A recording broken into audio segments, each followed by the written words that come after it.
Baik, Assalamualaikum warahmatullahi wabarakatuh. Pada pertemuan kali ini saya akan mencoba untuk memberikan materi terkait latihan soal, ya, karena sebentar lagi kita akan menghadapi ujian untuk seluruh mata pelajaran. Saya akan mulai untuk soal yang pertama. Kita mulai dari soal bahasa Indonesia. Seperti Anda lihat di sini ada, bacalah kutipan berikut ini. Pemerintah perlu segera menertibkan pedagang kaki lima yang menempati trotoar. Selain mengganggu pejalan kaki, kondisi ini juga menyebabkan kemacetan lalu lintas. Pertanyaannya, kalimat di atas termasuk struktur teks editorial bagian titik-titik. Nah, ada alternatif jawabannya. A. Pernyataan pendapat. B. Argumentasi. C. Reorientasi. D. Rekomendasi. E. Fakta. Ayo, apa jawabannya? Ya, betul. Jawabannya adalah D, rekomendasi. Kenapa? Karena di dalam kalimat tersebut berisi saran atau ajakan kepada pemerintah untuk bertindak yang merupakan ciri dari bagian rekomendasi atau menyarankan. Ya, jadi tujuan bagian ini adalah memberikan solusi terhadap masalah yang dibahas. Kita lanjutkan ke soal berikutnya. Baik, di soal berikutnya ini ada contoh surat lamaran kerja, ya. Perhatikan kalimat berikut. Berdasarkan informasi lowongan kerja dari Harian Kompas edisi 10 Februari 2025, dengan ini saya bermaksud melamar pekerjaan sebagai staf administrasi di PT Sejahtera Abadi. Nah, itu contoh kutipan satu kalimat dalam surat lamaran. Pertanyaannya, kalimat tersebut merupakan bagian dari struktur surat lamaran kerja, yaitu bagian mana? A. Pembuka. B. Isi surat. C. Penutup. D. Salam pembuka. E. Lampiran. Ayo, jawabannya yang mana? Ya, jawabannya adalah pembuka. Mengapa pembuka? Karena kalimat tersebut menyatakan maksud si pelamar berdasarkan sumber lowongan kerja. Jadi latar belakang kenapa dia menulis lamaran itu. Nah, ini merupakan bagian awal dari pembukaan isi surat sebelum masuk ke identitas pelamar dan keahlian yang dimiliki secara detail. Baik, jadi jawabannya adalah A, pembuka. Kita lanjutkan untuk soal yang ketiga.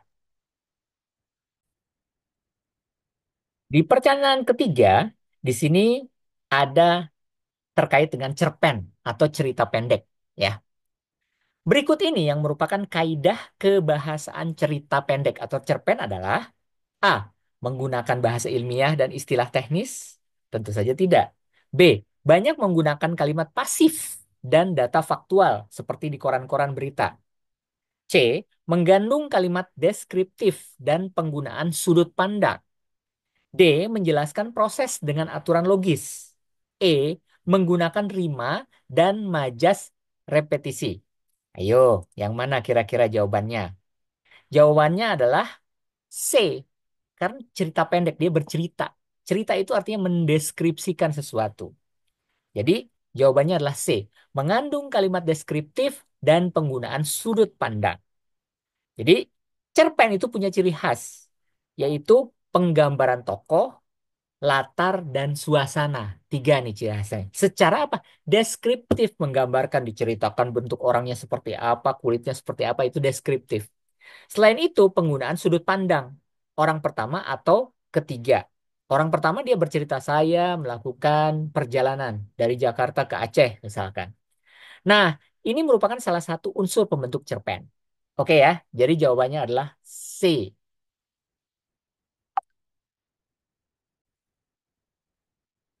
Kita lanjutkan kepada soal pendidikan kewarganegaraan, ya, atau PPKN. Materi Konstitusi dan UUD 45 atau Undang-Undang Dasar tahun 1945. Pertanyaannya adalah, salah satu fungsi konstitusi suatu negara adalah sebagai alat kontrol. Maksud dari fungsi ini apa? Ya, A. Mengatur hubungan antar lembaga negara dan warga negara. B. Menjadi dasar hukum dalam penyelenggaraan negara. Bisa ya, bisa tidak. C. Menjadi pedoman dalam kehidupan berbangsa dan bernegara. D. Mengontrol agar kekuasaan tidak disalahgunakan oleh penguasa. E. Menjamin hak dan kewajiban warga negara secara adil. Lihat, jawabannya semuanya bagus ya. Anda membingungkan. Tetapi yang jelas, Anda bisa menjawab kalau Anda pernah membaca. Nah, untuk soal tersebut, ayo kira-kira jawabannya yang mana? Ya, betul. Jawabannya adalah yang D. Mengontrol agar kekuasaan tidak disalahgunakan oleh penguasa. Ya. Jadi itulah fungsi konstitusi sebagai alat kontrol. Berarti konstitusi berperan sebagai pengawas. Ya, jadi aturan main supaya nggak sewenang-wenang. Ya, ada uang negara dimakan semaunya. Itu perlu diatur oleh konstitusi. Seperti misalkan tambang. Tambang itu milik negara, tidak bisa dimiliki oleh perorangan. Ya, itu mestinya milik negara. Nah, itu perlu diatur. Ya. Kemudian pengawas jalannya kekuasaan agar tidak menjadi penyalahgunaan kekuasaan oleh pihak penguasa. Saat ini kan banyak korupsi. Waduh, negara kita itu mestinya kaya, tapi bangkrut seperti ini. Kenapa? Karena korupsi. Dan tetap berjalan sesuai hukum. Ini juga berkaitan dengan prinsip rule of law and check and balance. Check itu memeriksa dan menyeimbangkan dalam sistem ketatanegaraan. Pesan saya kepada kalian kalau nanti jadi aparat jangan korupsi karena itu bukan uang halal, itu uang haram. Jangan sampai uang korupsi itu dimakan oleh anak cucu kita, ya. Baik, itu jawabannya D, mengontrol agar kekuasaan tidak disalahgunakan oleh penguasa. Baik, kita lanjutkan soal berikutnya terkait dengan PPKN. Oke. Nah, ini soal yang sering menjadi pertanyaan di negara kita. Materi tentang HAM. Apa itu HAM? Hak Asasi Manusia. Perhatikan pernyataan berikut. Satu, hak untuk hidup. Dua, hak atas kekayaan intelektual. Tiga, hak atas pengakuan hukum. Empat, hak mendapatkan pekerjaan. Lima, hak untuk memeluk agama. Pertanyaannya, yang termasuk ke dalam hak azazi pribadi atau personal rights apa dari kelima poin ini? Hak azazi pribadi atau personal right itu, saya kasih tahu ya. Yang pertama adalah hak untuk hidup. Jadi setiap warga negara itu berhak tuh untuk hidup, ya. Yang kedua, hak untuk pengakuan hukum. Jadi semua orang itu sama posisinya di depan hukum. Mau yang miskin, kaya, sedang, ataupun yang punya posisi atau tidak, semuanya diberlakukan sama di hadapan hukum. Ya, jadi nggak ada tuh istilah korupsi mentang-mentang duitnya banyak, hukumannya ringan. Nyolong ayam, hukumannya berat. Nah, jadi semuanya harus setara. Dua. Dan yang ketiga itu adalah hak untuk memeluk agama. Jadi tiga itu. Hak untuk hidup, hak untuk pengakuan hukum, dan hak memeluk agama. Nah, berarti itu pilihan yang tepat. Kalau sekiranya itu pilihan tepat, maka Anda bisa pilih dong yang mana. Yang nomor berapakah? Hak untuk hidup satu, hak untuk pengakuan hukum tiga, dan hak untuk memeluk agama lima. Berarti 135. 135. Jawabannya adalah yang C. Jadi nggak boleh tuh ya maksa-maksa orang untuk pindah agama. Itu bertolak belakang dengan hak azazi manusia. Mudah ya. Lanjutkan. Soal pendidikan kewarganegaraan berikutnya. Nah, ini menarik nih. Wawasan Nusantara dan integrasi nasional. Integrasi itu penyatuan secara nasional. Nah, berikut ini merupakan faktor penghambat integrasi nasional. Apa saja sih faktor yang menghambat? Kecuali. Nah, kalau ada kata-kata kecuali, berarti yang diekskludkan itu. A. Kurangnya penghargaan terhadap keberagaman budaya. Apakah itu merupakan faktor eh, yang tidak mendukung integrasi? Bisa jadi. B. Kuatnya semangat etnosentrisme. Bisa jadi. C. Pembangunan yang merata di seluruh wilayah. D. Wilayah yang luas dan berpulau-pulau. E. Konflik atas kelompok masyarakat. Nah, kalau jawaban kayak gini gampang nih, cari yang nggak benar satu gitu. Yang agak negatif ya. Ini kan agak negatif nih semuanya nih dari A sampai E sebenarnya ya. Jadi kurang penghargaan, kuatnya semangat etnosentris. Nah, dari A sampai E yang paling kira-kira yang paling mendekati kebenaran itu apa? Pembangunan yang merata di seluruh wilayah. Cari ya, kalau ada kata-kata kecuali, itu cari yang beda sendiri biasanya. Jadi, jawabannya adalah yang C. Pembangunan yang merata di seluruh wilayah.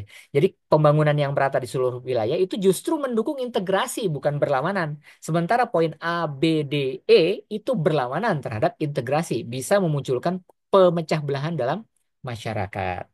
Baik, itu soal pendidikan kewarganegaraan. Baik, kita lanjutkan soal berikutnya. Soal berikutnya adalah IPS, khususnya secara spesifiknya adalah IPS yang terkait dengan geografi. Nah, ini ada soal menarik terkait dengan dinamika atmosfer dan iklim. Ya, pertanyaan: fenomena El Nino berdampak pada wilayah Indonesia berupa A. Curah hujan tinggi dan banjir, B. Penurunan suhu udara ekstrim, C. Peningkatan aktivitas gunung berapi, D. Musim kemarau lebih panjang dan kekeringan, E. Naiknya permukaan laut secara drastis. Ayo, yang mana? Kemarin kan kita dengar-dengar El Nino nih, ya. Jawabannya betul adalah yang D. Musim kemarau lebih panjang dan kekeringan. Itu dampak dari El Nino. Apa itu El Nino, Pak? El Nino itu adalah fenomena pemanasan suhu permukaan laut di Samudra Pasifik bagian tengah dan timur yang berdampak pada perubahan cuaca global. Nah, di Indonesia, El Nino itu menyebabkan pengurangan hujan yang berdampak pada panjangnya musim kemarau dan kekeringan di berbagai daerah. Tapi alhamdulillah ya, sekarang tidak El Nino nih. Bahkan hujan di mana-mana sampai saat ini. Baik, berikutnya kita lanjutkan. Baik, ada soal seperti ini terkait dengan kependudukan. Ya, oke. Pertanyaan, piramida penduduk berbentuk kerucut mengindikasikan bahwa negara tersebut berada dalam tahap apa? Ayo. A. Transisi awal dengan angka kelahiran tinggi. B. Negara maju dengan pertumbuhan penduduk rendah. C. Pertumbuhan cepat dan jumlah penduduk tua dominan. D. Negara berkembang dengan migrasi tinggi. Migrasi itu perpindahan penduduk ya. Dari kota ke desa atau dari desa ke kota. E. Bonus demografi dengan usia produktif yang rendah. Ayo, mana jawaban yang betul? Ini terkait dengan soal nomor 2. Ya, jawaban yang betul adalah yang B. Negara maju dengan pertumbuhan penduduk rendah. Kan sekarang banyak tuh. Jepang negara maju, tapi orangnya nggak mau punya anak. Pertumbuhan penduduk rendah. Itu kesempatan kita tuh untuk ke Jepang. Nah, jadi piramida penduduk berbentuk kerucut menunjukkan jumlah penduduk usia muda lebih sedikit dibandingkan usia dewasa dan usia tua. Gitu ya. Kemudian ini umum terjadi di negara maju. Jerman, ya, yang memiliki tingkat kelahirannya rendah dan harapan hidupnya tinggi, termasuk Hong Kong. Hong Kong itu negara maju, ya. Orangnya nggak mau punya anak justru, ya. Sehingga pertumbuhan penduduknya lambat, bahkan cenderung lama-lama habis penduduknya. Ya, lama-lama itu banyak orang Indonesia di Hong Kong, orang Hong Kongnya sendiri nggak mau punya anak, gitu kan. Nah, itu terkait dengan pertumbuhan penduduk.